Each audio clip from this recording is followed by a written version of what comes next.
5, 4, 3, 2, 1, 0. All engine running. Liftoff. We have a liftoff. This is About Space, America's return to space, with news and information on our U.S. space program. Is your host of About Space, David Denault. Welcome, and thanks for joining me today from our new Florida studios for Part 4, SETI and NASA. Well, let's go back to my original question. What do those of us on planet Earth need protection from? Well, let's review. So far, NASA awards SETI, the search for extraterrestrial intelligence, for planetary protection for 5 years. Interestingly, in time for Perseverance to land, photograph, do a helicopter flyover, and bring back soil and rock samples from the red planet to Earth. The Department of Defense releases a video of Navy jets chasing a fleet of UFOs, but under the U.S. Defense Intelligence Agency. And we've spoken with the Director Emeritus of SETI Research on several issues. But if we are not alone, how long have they been visiting planet Earth? I'll share a report next that could be out of a Jules Verne's novel, The U.S. Battles UFOs. Next on About Space Today. Are you ready to fly away on a dream vacation? For cruises and all-inclusive resort vacations, call D&D Cruise and Tours at 877-747-8631. That's 877-747-8631. And see us on Facebook, D&D Cruise and Tours, where your dreams become a reality. Welcome back.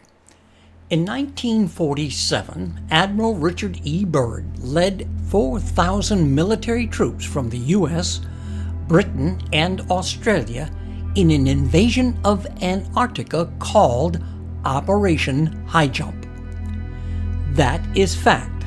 It is undeniable.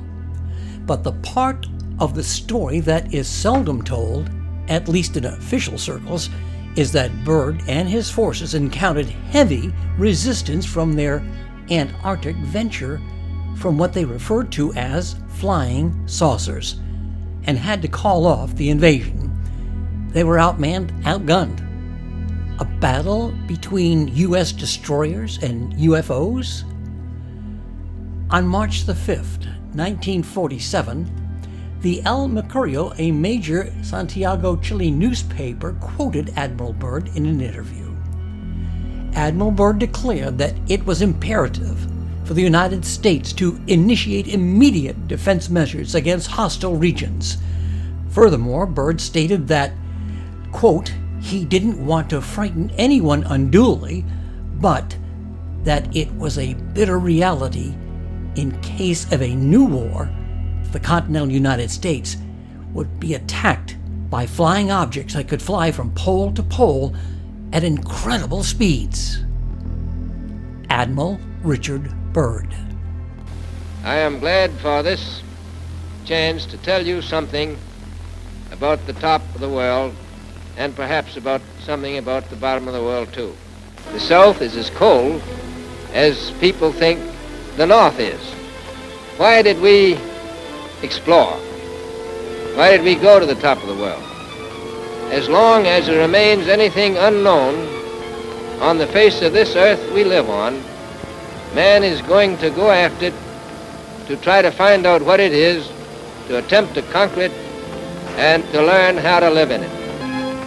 I myself think we have a good chance to avoid war.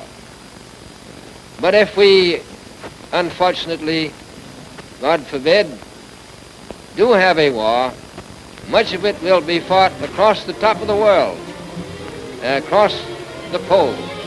It is very important that we get prepared to fight in the bitter cold and to utilize mechanized units there and to have bases near the poles, because it's close that has a strategic position with reference to our potential enemy. Interestingly, not long before he made these comments, the Admiral had recommended defense bases at the North Pole. Now, these were not isolated remarks. Admiral Byrd later repeated each of these points of view, resulting from he described as personal knowledge gathered both at the North and South Poles before a news conference held in the International News Service. He was later hospitalized and not allowed to hold any more press conferences. My question to you, do you believe they've been here all along? Join me next Tuesday as we explore the Rendlesham Forest encounter and the Roswell crash. Thank you for joining me today, and be sure to follow us on Facebook at aboutspace.today. And listen to our Friday program report, America in Space, with Rick Potluck from our Washington Bureau.